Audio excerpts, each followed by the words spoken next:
यही है अपने जीवन का अंतिम सार। इसीलिए कह रहे विदुर जी, क्या कह रहे, विदुर जी ये कह रहे कि जीवन में हर क्षण तैयार रहा करो। जैसे कि फौजी जो होता है ना, वो रोटी खाते समय भी अलर्ट रहता है कि कभी भी किसी भी तरफ से जंग।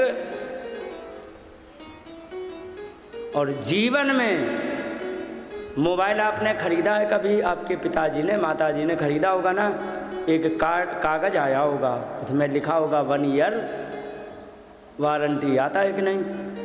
मोबाइल की तो तुमने 1 ईयर वारंटी ले ली, तुम्हारी कितने ईयर वारंटी तुम बताओ? कोई दे सकते हो? नहीं है, किसी की भी नहीं। खुद की वारंटी किसी भी दिन की नहीं है।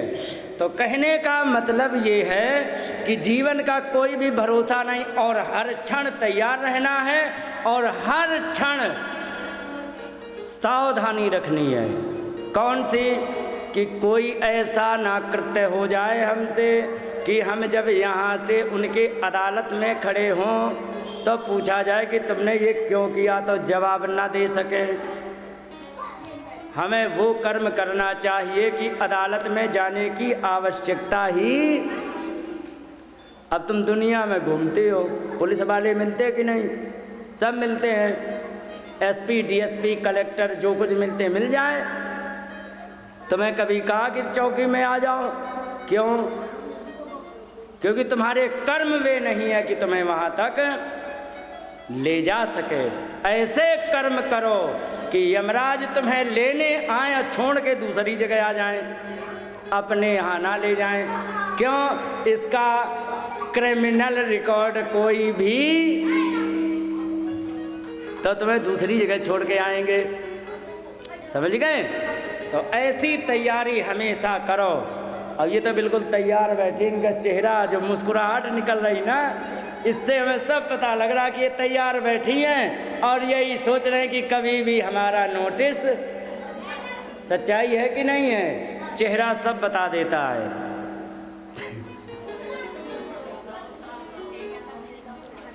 यहाँ पर उन्होंने समझाया कि जीवन के किसी भी क्षण कभी भी कुकृत्य नहीं करना चाहिए जिससे कि हमारे जीवन हमारे साथ दुर्व्यवहार किया जाए। और मरने के बाद कुछ बचने वाला नहीं है। इस प्रकार से उन्होंने समझाया। वे तुरंत कही फिर क्या करें बताओ, तुम तो महामंत्री हो, क्योंकि करना कुछ नहीं, तुरंत तैयारी करो, आज रात में ही निकलना है। और जा करके उत्तराखंड में उनको भजन कराया। भजन करा करके और फिर उनको मुक्ति का मार्ग दिखाया। अब यहाँ पर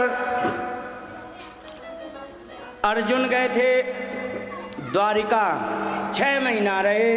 तब तक भगवान ने सारी लीला का विश्राम कर दिया। रामलीला देखी कभी तुमने? देखी? पता नहीं देखी कि नहीं देखी, आपने देखी होगी। आपने देखा होगा कि रामलीला वाले आते हैं, आते कि नहीं? तो रामलीला वाले आएंगे तो एक जगह चबूतरे, इन्हें पीछे बच्चे को शांत करने वाला है। रामलीला वाले आते हैं, अपना टेंट लगाएंगे, पर्दा लगाएंगे, सब लगाएंगे, और जिस दिन रामलीला समाप्त उसी दिन मैदान छोड़ के चले जाते। भगवान ने भी ऐसे किया, अपनी लीला करी तब तक करी, और जिस दिन समाप्त हुई तो अपनी मंडली सहित लेकर के वे उस समय अर्जुन वहीं पर थे। यहाँ पर आए हस्तिनापुर में। हस्तिनापुर में आकर के युधिष्ठिर को बताया कि भगवान छोड़ करके चले गए हैं। जान गए कि अब कलयुग का प्रवेश हो चुका है, अब इस दुनिया में रहना उचित नहीं है, अब तो भगवान का भजन करना चाहिए।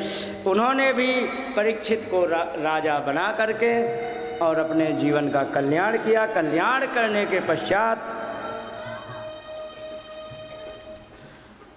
उनकी मुक्ति हुई। परीक्षित जी को राजा बनाया। राजा बना करके फिर उन्होंने दिग्विजय आदि की। बहुत अच्छा चला। एक जगह जा रहे थे, देखा उन्होंने कि एक बैल को कोई शूद्र है लेकिन राजा का वेश धारण किए है, और उस बैल को मार रहा है। गौ माता पास में खड़ी है, वो रो रही।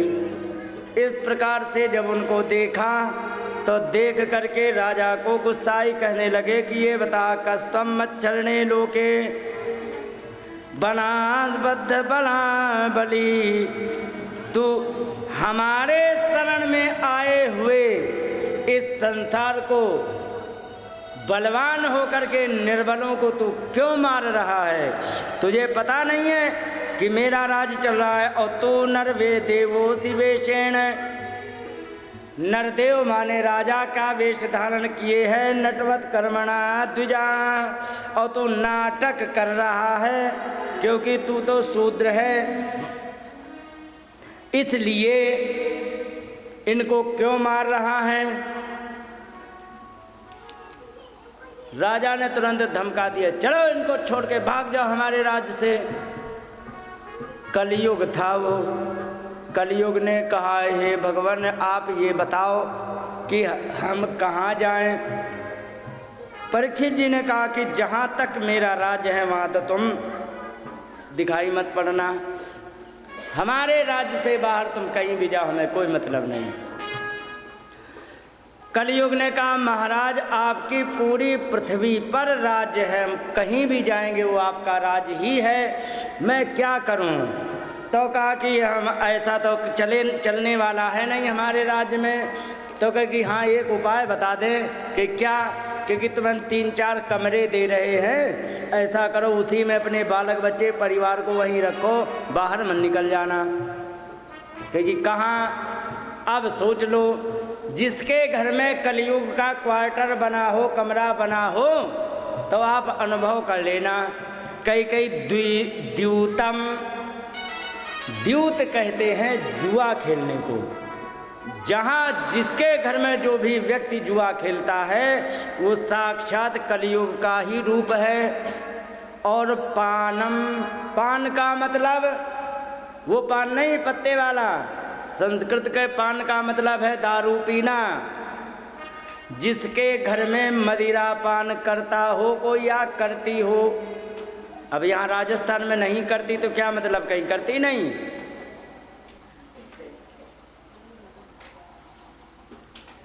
जहाँ भी कोई मदिरा पान कर रहा है, मदिरा माने शराब, जहाँ भी कोई शराब पीता है जान लीजिए साक्षात कलयुग का रूप है। कितनी भी बड़ी संपत्ति घर में भरी धरी हो, लेकिन जिसका पति शराब पीने लग जाए, सब कुछ हो करके पत्नी के पास कुछ भी नहीं है। क्यों?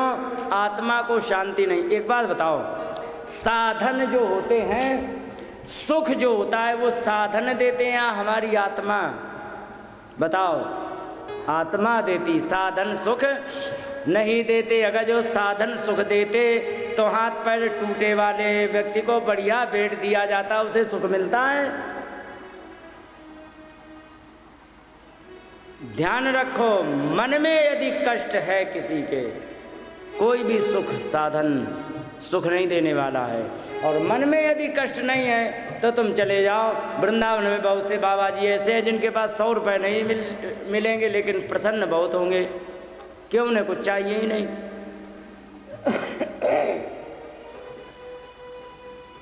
और एक स्त्रियाँ का मतलब किराए की स्त्रियाँ। सुखदेव भगवान बड़े दूरदृष्टा थे, उन्हें पता था कलयुग में क्या क्या होने वाला है। तो जहाँ पर किराए पर स्त्रियाँ आने लग जाएं, जान लीजिए कि वहाँ पर कलयुग का निवास हो गया। और सूना माने हिंसा, हत्या, मुर्गे काटना, बकरे काटना, गाय भैंस काटना, हिंसा है कि नहीं है? तो यहाँ पर भी कलयुग का वास होता है। तुमने नहीं देखा होगा, हमने तो मोहल्ले में देखा है, आप घुस नहीं सकते हो, लेकिन वे लोग सब बड़े आसानी से रहते, लेकिन लड़ते कुत्ता बिल्ली जैसे हैं। क्योंकि तमोगुण है ना, तमोगुण की एक और कमी होती है। तमोगुण में बात को प्रोसेसिंग के लिए कोई विचार नहीं बनता है। क्या कहा, इसका क्या अर्थ है, क्या कहना चाह रहा है, इसके प्रोसेस किया जाए बात को, इसका नहीं कोई वो चलता। सुन लिया, तुरंत रिएक्ट कर दिया। ये तमोगुण का प्रभाव होता है। सतोगुण का प्रभाव सुन लिया, उसको समझा, और यदि गुस्से की बात है तो बाद में रिएक्ट किया। परिवार बनाने का एक सबसे बढ़िया सूत्र है, गुस्से की यदि तुम्हें कोई चिढ़ा दिया हो और कोई जवाब देने पर लगे कि हाँ इसका एक परफेक्ट जवाब है, तो तुरंत मत दो, 1 घंटे बाद दो। बात वही कहनी है, बात में कोई हेर फेर नहीं करनी है, बस समय को टाल जाओ। और 1 घंटे बाद जब आप बात कहेंगे तो तुम्हारी बात भी मानी जाएगी, विवाद भी नहीं होगा। और गुस्से में यदि आकर के तुमने गुस्से वाले पर तुम गुस्से में ही तुरंत जवाब दे दिया तो बात का कोई प्रभाव नहीं, सिर्फ और फूट जाएगा। एक किसी का फूटेगा कि नहीं? अब 1 घंटे बाद कहो तो ना सिर फूटेगा ना कुछ, बात वही कहनी है, उसका प्रभाव हो जाएगा। उचित समय पर हर चीज़ का उपयोग करना यही होता है।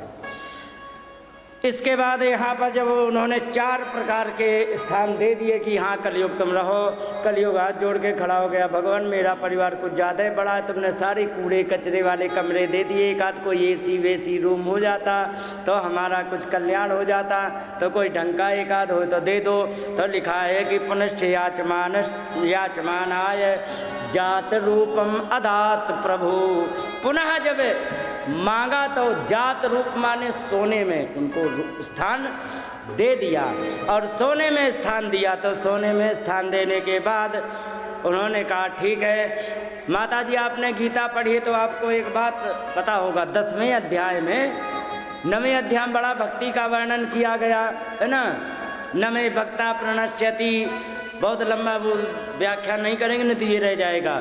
तो फिर इसके बाद कहा कि भगवान आप मतलब आपके कहाँ कहाँ रूप देखा जा सकता है, तब 10वें अध्याय में अपनी विभूतियों का वर्णन किया है, किया कि नहीं? तो कह रहे वृक्षों में मैं अश्वत्थ हूँ, अश्वत्थ माने पीपल, जीवों में मैं मनुष्य हूँ, मनुष्य में मैं ब्राह्मण हूँ, धातुओं में मैं सोना हूँ,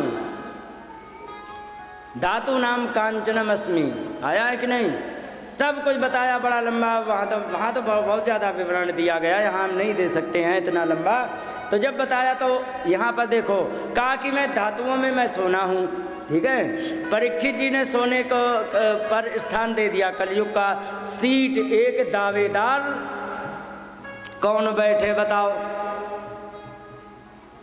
प्रश्न है कि नहीं है? सोने में 2 को स्थान दिया है, भगवान ने कहा मैं रहता हूँ, परीक्षित जी ने कलयुग को दे दिया, कौन रहे? तो सुनो इसका बड़ा सरल उपाय है, अगर तुम बहुत सीधी साची वो तो हो ही खैर,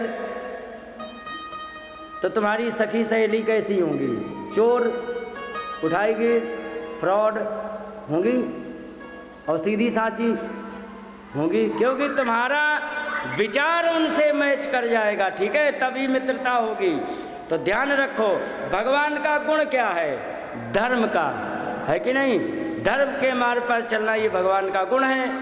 तो जो धर्म के मार्ग से आएगा सोना, उस पर भगवान बैठेंगे, और जो कान से तोड़ करके सोना आएगा उसमें किस मार्ग से आया है इस पर तय करेगा कि कौन बैठेगा, ठीक है। तो यही चीज़ है, जहाँ पर चोरी, बेईमानी, दलाली, रिश्वतखोरी का धन जहाँ आता है तो रेड पड़ती कि नहीं? इनकम टैक्स डिपार्टमेंट की पड़ती है। अब धर ले जाते हैं, कैश भर ले जाते बोरों में, और सोना भी भर ले जाते बोरी में, उधर ले जाते, हिसाब दो तो दो, नहीं दो तो सरकारी खजाने तो अब वो पहुँच ही गया है। अब अगर जो तुमने सच में अच्छा हिसाब दे दिया तो पूछा जाएगा तुमने जमा क्यों नहीं किया इनकम टैक्स की चोरी के लिए, तो फिर उसका दंड भरो। मतलब तुम्हारी गर्दन तो अब कटेगी ही। तो कहने का मतलब सोना एक है, लेकिन बैठेगा कौन वो माध्यम तय करेगा, ठीक है। धर्म पूर्वक ईमानदारी से तुमने कमा करके और अपनी मेहनत की कमाई से तुमने सोना खरीदा तो उसमें भगवान का निवास होगा। बेईमानी, फ्रॉड, ठगी, दलाली के माध्यम से आएगा तो उसमें निवास स्थान उसमें कलयुग का होगा, ठीक है। तो इसी प्रकार से उन्होंने अपना स्थान बता दिए। बता करके यहाँ पर देखा कलयुग ने कि अब जुगाड़ बनी, राजा को कैसे अब पटकनी देनी है। तो यहाँ पर अब राजा को मति भ्रम करने की योजना बना ली कलयुग ने। अच्छा, मति भ्रम क्यों करने की योजना बनाई? क्योंकि उनका एक वीक पॉइंट मिल गया था। क्या? कि जो मुकुट पहने थे ना, वो सच में बेईमानी का था। बता दें कैसे? क्योंकि जिस समय वो मुकुट था जरासंध का, ठीक है, और जरासंध ने क्या कुकर्म किया था कि 20,000 राजाओं को बंद कर दिया था। राजाओं को उनके सबके मुकुट छीन करके उनका एक सुंदर भव्य मुकुट बनाया था। और योजना क्या बनाई? जब 21,000 राजा हो जाएंगे तो सबकी बलि चढ़ा देंगे। लो भैया, ये कौन सी पूजा? तो भगवान ने तो खैर तब तक जा करके उनकी रक्षा की थी। तो वही जो मुकुट पहने थे, जब भीम ने जीत लिया था, जरासंध को मार डाला था, तो वही वाला मुकुट लेके आ गए थे। वो था बेईमानी का। और वो मुकुट रखा था राजकोष में। परीक्षित जी ने एक दिन पहन लिया। जैसे ही पहना उनकी बुद्धि बिगड़ गई। और जब बुद्धि बिगड़ी तो वही बुद्धि बिगड़ने के परिणाम स्वरूप एक महात्मा का अपमान कर दिया, मृत सर्प उनके गले में डालकर। एक बात बताएं, जब व्यक्ति के विनाश का समय आता है ना, आपने एक चौपाई रामचरितमानस जिसने पढ़ी होगी, तो जिसकी कहते ना गीदड़ की मौत आती तो क्या करता है? गांव की तरफ भागता है ना। रामचरितमानस में एक बहुत सुंदर बात कही गई है। कहा गया, काल दंड लय काहू ना मारा, काल दंड लय काहू ना मारा,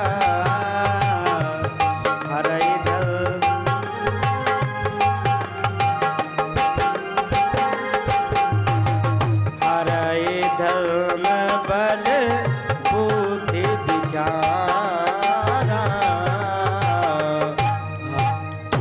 बोलिए गोविंद भगवान की जय। व्यक्ति को लाठी लेकर के काल किसी को नहीं मारने आते, बस 4 चीजें हरण कर लेते। क्या? हरई धर्म, सबसे पहले उसका धर्म का हरण कर लेता। फिर बल का, बल खत्म कर देता। फिर बुद्धि का, और फिर विचार। जो विचार जो होते हैं तो फिर अच्छी जगह ना जाके बुरी जगह जाने लग जाते हैं। और जब बुरी जगह जाएगा, चंगुल में फंस जाएगा, वहीं पर वो धर लिया जाएगा। तो काल किसी को लाठी लेके नहीं मारता, 4 चीजें हरण कर लेता, वो नष्ट हो जाता है। तो कहने का मतलब यहाँ पर, क्योंकि उनके जन्म कुंडली में ही ऐसा था, तो जन्म कुंडली में होने के कारण महात्मा का अपमान कर दिया। कह दिया कि देखो मैं राजा हूँ और मुझ जैसे राजा का अपमान करके मैं जल मांग रहा हूँ, जल नहीं दे रहे हैं। देखता हूँ इस सच में समाधि लगी है कि नकली समाधि। उन्होंने मृत सर्प उनके गले में डाल दिया।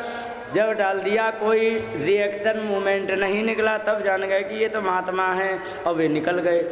और ये बात पता लगी उनके पुत्र को, और जो कि वे कौशिकी नदी में स्नान कर रहे थे, तो वहाँ पर उनको पता लगा कि तुम्हारे पिताजी के गले में मृत सर्प डाला। बच्चे को इतना विवेक नहीं था, लेकिन पावरफुल बहुत बच्चा था, तपस्वी का बच्चा था ना। तपस्या का प्रभाव उनमें बहुत ज़्यादा था, लेकिन इतनी समझ नहीं थी। उन्होंने बिना सोचे और समझे वहीं पर कौशिक्यापस्पृश्य वाग्वज्रम विससर्जः, कौशिकी नदी के जल को लेकर के वहीं पर वाक वज्र छोड़ दिया। कह दिया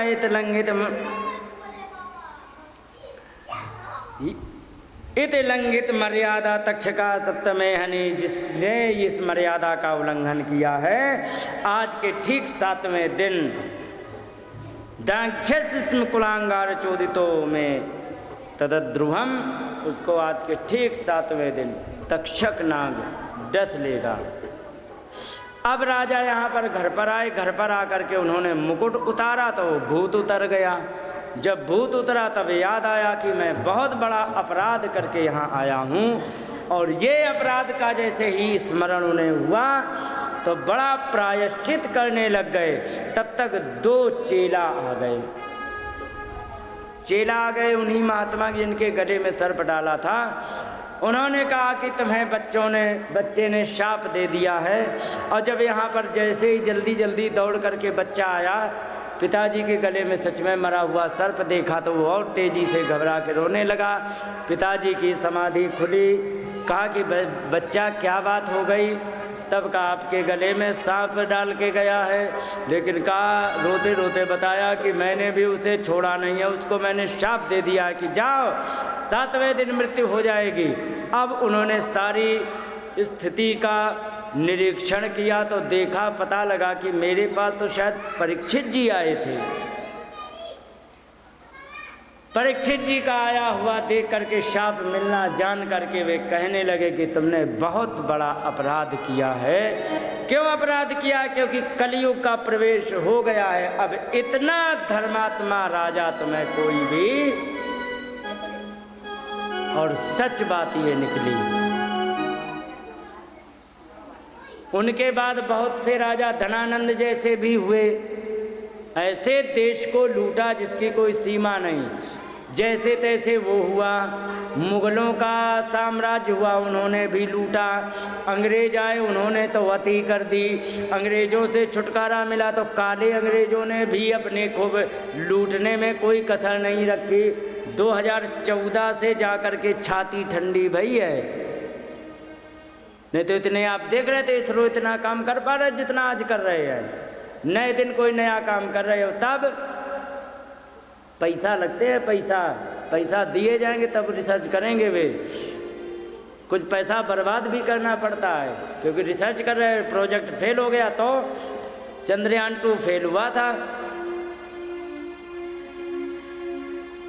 प्रधानमंत्री जी वहीं खड़े थे, इसरो के चीफ तो रोने लग गए थे, लेकिन उन्होंने छाती से लगाया था, अरे ये क्या बात है, हद हो गई। हमारा चंद्रयान 2 फेल हुआ है, इरादे फेल नहीं हुए, क्यों घबरा रहे? फिर मिलेगा पैसा, क्यों टेंशन ले रहे? तुम करे रहो, छूट है हमारी तरफ से। 2 को छूट दी है खुली, फौज को और एक इसरो और DRDO को नए नए कीर्तिमान स्थापित कर रहे हैं। अभी तक हुआ 2014 पहले। रोते थे इसरो वाले ने, टीवी पर ऑन चैनल कहा था कि हमें फंड नहीं दिया जाता था। नहीं तो जो तुमने 2001 कौन सा वो सैटेलाइट गिराई थी, पता नहीं कौन सा लक्ष्य, मुझे मेरे ध्यान से नहीं, क्योंकि ये तो हम 2007 में कर देते, लेकिन पैसे नहीं थे। तब से 2014 से कुछ छाती ठंडी में, चिंता मत करना, योगी बाबा लाइन में लगे हैं। हाँ, घबराने की कोई आवश्यकता, हाँ, योगी बाबा लाइन में लगे हैं। ये तब जब तक चल रहे तब तक चल रहे। योगी बाबा तुरंत आएंगे, घबराने की कोई ज़रूरत नहीं। ऐसे ही चलेगा अब आगे देश। बहुत अच्छे दिन हैं। तो कहने का मतलब उन्हें बड़ा प्रायश्चित हुआ, क्योंकि धर्मात्मा राजा कलयुग में बहुत मुश्किल में मिलते हैं। कोई ऐसे हैं कि दूसरे को नोच के खाने को तैयार है। अपने दोनों पड़ोसी देख लो, नोच के खा गए कि नहीं। उधर पूरब की तरफ चले जाओ तो वहाँ पर फ्रीडम नहीं है किसी के लिए, बोल नहीं सकते हो तुम, वही बोलोगे जो तुम्हें स्क्रिप्ट दी जाएगी। यहाँ पर तो कोई भी, तुम ही जाके अभी बैठ जाओ पार्क में, धरना देने लग जाओ सरकार के खिलाफ, कोई नहीं तुमसे कहेगा वहाँ तुम धरना करके देखो, पता लग जाएगा। दूसरे दिन तो तुम्हारी हड्डियाँ ढूंढे नहीं मिलेंगी। और ये आज भी चल रहा है, इसमें छिपाना क्या है। तो कहने का मतलब बहुत मुश्किल होता है जो धर्मात्मा राजा मिलता है, और वो हुआ भी देश में। नहीं तो सोने की चिड़िया और विश्व गुरु कहलाने वाला आज विश्व चेला बन गया। ये सब योजनाबद्ध काम हुआ है। भारत सरकार भी इसमें शामिल रही, इसीलिए नहीं कुछ हो पाया। बड़ा दुख होता है ये दुर्दशा देख देख के। वैसे ऐसे कानून पास कर दिए, आपको कानून का नाम ले दे तब फिर कहेंगे कि पॉलिटी की क्लास लगा दी तुमने, लेकिन दुख होता है।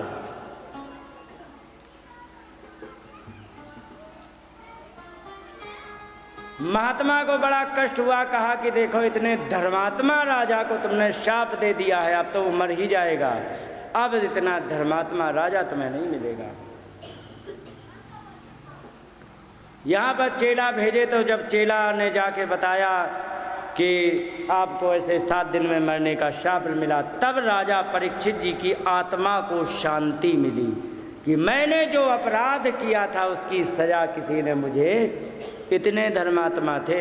आजकल चोरी करके क्या करता है, सरेंडर करता है कि छिपा फिरता है, छिपता है ना।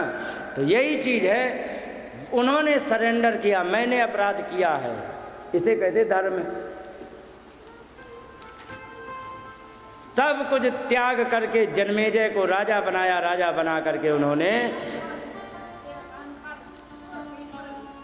गंगा जी के किनारे जा कर के वहाँ कई महात्मा आए, महात्माओं ने से पूछा क्या होना चाहिए, क्या बताया जाए, भगवान का कीर्तन करो या कुछ करो, कोई कुछ ना कुछ बताते रहे। फिर अंत में परीक्षित जी ने को दिखाई पड़े सुखदेव भगवान आ रहे हैं, तो सुखदेव भगवान ने आ करके जब उनको देखा तो उन्होंने 2 प्रश्न किए हैं, और बड़े सुंदर प्रश्न है। पहला प्रश्न क्या किया, कई अतः पृच्छामि संसिद्धिर योगिनाम परमं गुरुम, मैं आपसे पूछता हूँ हे योगियों के परम गुरु कि पुरुषस्य इह कार्यम म्रियमाणस्य सर्वथा, पुरुषस्य इह कार्यम, पुरुष को इस समय क्या करना चाहिए, कि किस समय, कई म्रियमाणस्य, जो बिल्कुल मरने वाला हो, जो बिल्कुल पके पपीते की तरह लटका हो, हवा चले तो टप से, समझ गए, जो बिल्कुल पके पपीते की तरह लटका है, हवा चलते ही टपक जाए, ऐसे को क्या करना चाहिए, हमें ये बताए आप। और दूसरी बात उन्होंने पूछी कि यत् श्रोतव्यम अथो जप्यम, यत् कर्तव्यम नृभिः प्रभो स्मर्तव्यम भजनीयम अब्रूह यत् वा विपर्ययम, क्या श्रवण करना चाहिए अथो जप्यम, या किसका जाप करना चाहिए, किम कर्तव्यम, क्या करना चाहिए, यत् कर्तव्यम नृभिः प्रभु, ऐसे मनुष्य के लिए क्या करना चाहिए, स्मर्तव्यम भजनीयम वा, स्मरण किसका करें, भजन किसका करें, और ब्रूहि यत् वा विपर्ययम, यदि इसके अतिरिक्त भी कुछ हो तो वो भी हमें बता दीजिए। तो यहाँ बड़ा ही सुंदर उन्होंने प्रश्न किया। अब यहाँ पर सुखदेव भगवान आगे उत्तर देंगे। बोलिए गोविंद भगवान की।